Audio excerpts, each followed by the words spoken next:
ang mga malalaki nitong mga kwarto, naggagandahang pasilyo at mga dekorasyon. Mga malalawak na bulwagan ang naging saksi ang Manila Hotel sa ilang malalaking pangyayaring bumago sa bansang Pilipinas. Kasabay ng ika-104 na taon nitong anibersaryo, ay inulunsad ang isang heritage tour na nagpapakita ng mga nagdaang pangyayari sa nasabing hotel.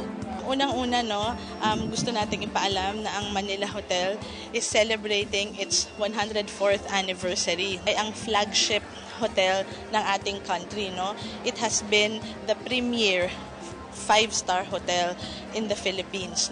So, sabi nga natin, kahit marami ng ibang hotel ang bago at nagtayuan dito, iba yung charm. Ang dami na nating na-serve ng mga royalties and ang dami ng mga historical events na masasabi natin na dito lang nangyari. We don't want to be perceived as parang hindi na tayo in tune sa needs ng current market. We thought na it's about time to merge the old and the new. So we want history to come alive. Meron na tayong app and all they need to do nga is scan the QR codes and they will know more about City of Manila. Upang makasabay din sa pagbabago ng panahon, ay ginawa na ring makabago ng hotel ang pagkikwento ng kanilang kasaysayan sa pamamagitan ng app o application upang maitakda ang pagiging moderno.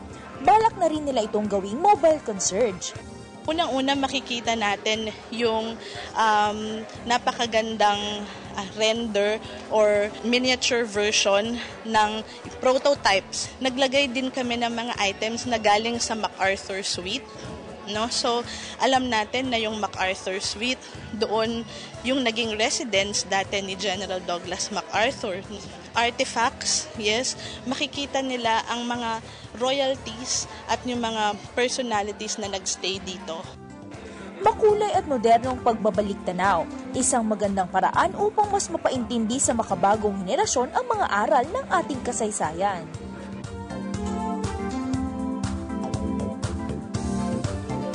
Ngayon naman, alamin natin ang turismo ng Taiwan dito lamang sa ating special feature.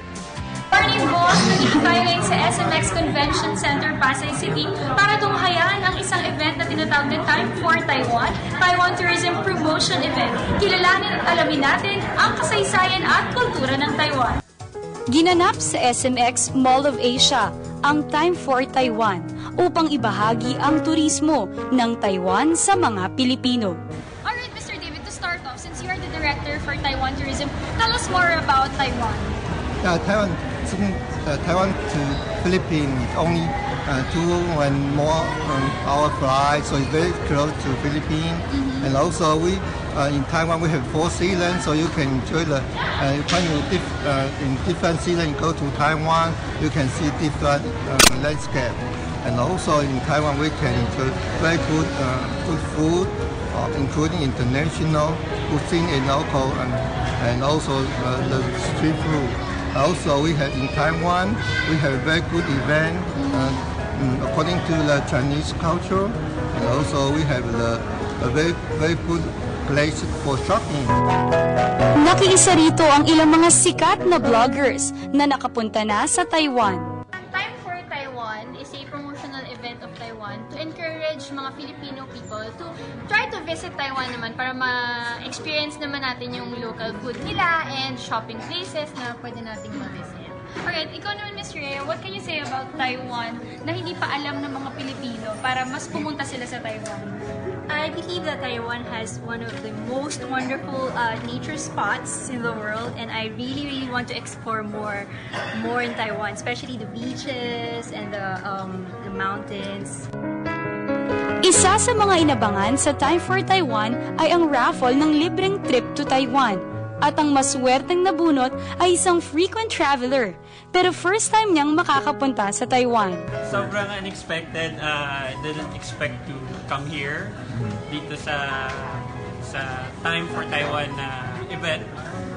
Taiwan used to be in my mind before na punta ako Taiwan, explore the city. Ngayon, magkakatotoo na because I got the chance to have...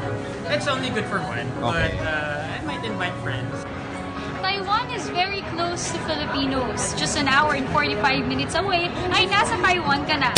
Alamin ang ganda at kasaysayan ng Taiwan sa pamamagitan ng pagsuporta sa Time for Taiwan, Taiwan Tourism Promotion Event.